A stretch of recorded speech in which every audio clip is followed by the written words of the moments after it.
السلام عليكم ورحمة الله تعالى وبركاته. أحبابي وأعزائي أنا ما حللتم ورجعنا من جديد، وأحب أقول لكم يا أخي كل سنة وأنتم طيبين وينعاد عليكم بالصحة والسلامة ويديكم الفي مرادكم إن شاء الله.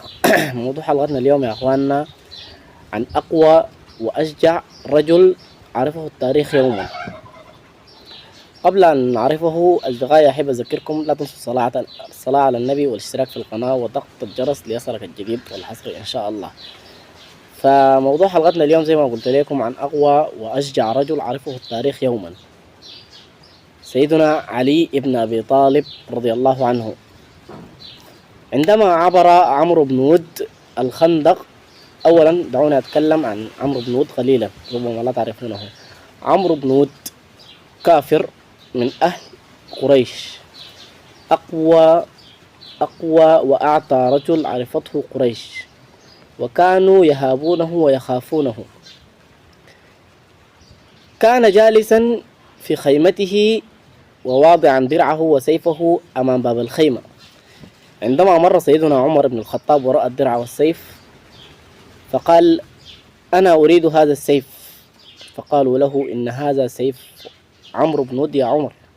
فقال لهم: حتما سأخذه. فسمع عمرو بن ود هذا الكلام وخرج للقاء سيدنا عمر بن الخطاب وقال له: إن هذا سيفي وحتما لن أعطيك إياه. فقال: إني سأخذه بالقتال وسأخذه. فهنا قريش فكروا وقالوا: لو قامت حرب بين عمر بن الخطاب وعمرو بن ود حتما ولا شك سيتدمر السوق. فقالوا لعمرو بن ود وعمر بن الخطاب: سنأتي بجملين، أي أحد منكما يضرب الجمل والضربة التي هي أبعد يأخذ السيف. يعني قالوا أي زول يضرب الجمل ده لغاية ما يعني الضربة تكون بعيدة شديد يكون هو صاحب السيف. فوافق عمرو بن ود ووافق سيدنا عمر بن الخطاب، فجاءوا بالجملين وضرب عمر بن الخطاب بالسيف الجمل حتى كاد يقسمه نصفين ولكنه لم يقطعه، وضرب عمرو بن ود الجمل فقطعه نصفين بضربة واحدة. وهنا فاز عمرو بن ود على سيدنا عمر بن الخطاب. فلما عبر عمرو بن ود الخندق وهو يقول للمسلمين: أما من أحد يبارزني، أما من أحد يخرج للقائي، تقول يا محمد إن موتانا في النار وموتاكم في الجنة، فما بالكم لا أحد يأتي لمبارزتي. فهب سيدنا علي بن أبي طالب وقال: أنا له يا سيدنا محمد. فقال له سيدنا محمد: اجلس يا علي إنه عمرو بن ود. فخرج عمرو بن ود مرة ثانية وهو يستهزئ بالمؤمنين وقال: يا محمد ما بالكم لا يأتي أحد لمبارزتي. فهب سيدنا علي بن أبي طالب مرة أخرى وقال: أنا له يا سيدنا محمد. قال له سيدنا محمد: اجلس يا علي إنه عمرو بن ود. فخرج عمرو بن ود مرة أخرى وهو يقول: لقد بحثت من النداء لجمعهم هل من مبارز، ووقفت إذ جبنا المشجع موقف القرن المناجز، ولذلك إني لم أزل متسرعا قبل الهزاهز، إن الشجاعة في الفتى والجود من خير القرائص. وهنا هب سيدنا علي بن أبي طالب مرة أخرى وقال لسيدنا محمد: أنا له يا سيدنا محمد. فقال له سيدنا محمد: وفقك الله يا علي. فأجاب له بأنه سوف يبارز عمرو بن ود، وألبسه درعه وأعطاه سيفه المشهور ذو الفقار، ودعا ربه وقال: يا ربي إني فقدت عبيدة في يوم بدر وفقدت حمزة في أحد، فلا تزرني أحدا من أهلي وأنت خير الوارثين. وخرج سيدنا علي بن أبي طالب ووقف أمام عمرو بن ود وهو يقول كلامه المشهور: أنا الذي سمتني أمي حيضرا، درقام أجام وليس قصورا، عبل الذراعين شديد القصر، كليس قابات كريه المنظر، على الأعادي مثل ريح صرصرة، أكيلكم بالسيف كيل الصندرة، أضربكم ضربا يبين الفقر، وأترك القرن بقاعا جزرا، أضرب بالسيف رقاب الكفر، ضرب غلام ماجد جزورا، من يترك الحق يقوم سقرا، أقتل منهم 7 أو 10 فكلهم أهل فسوق فجرا. وهنا تعجب عمرو بن ود من شجاعة وقوة الكلمات، فسأله: من أنت؟ فقال له: أنا علي بن أبي طالب.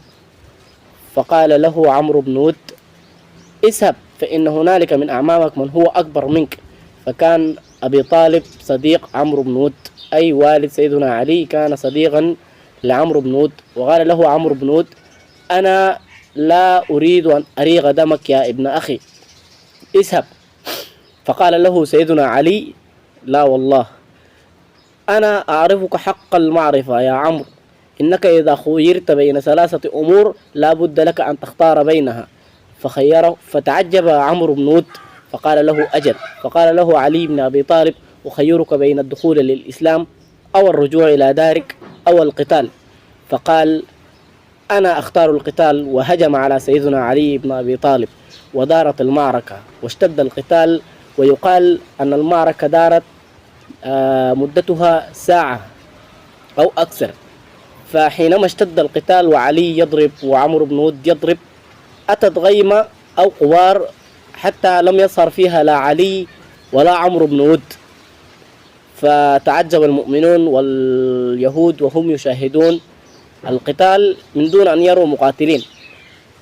فحينها اخترق سيف سيدنا علي ذو الفقار رأس عمرو بن ود وشقه نصفين، ورجع إلى سيدنا محمد وهو يهلل ويكبر.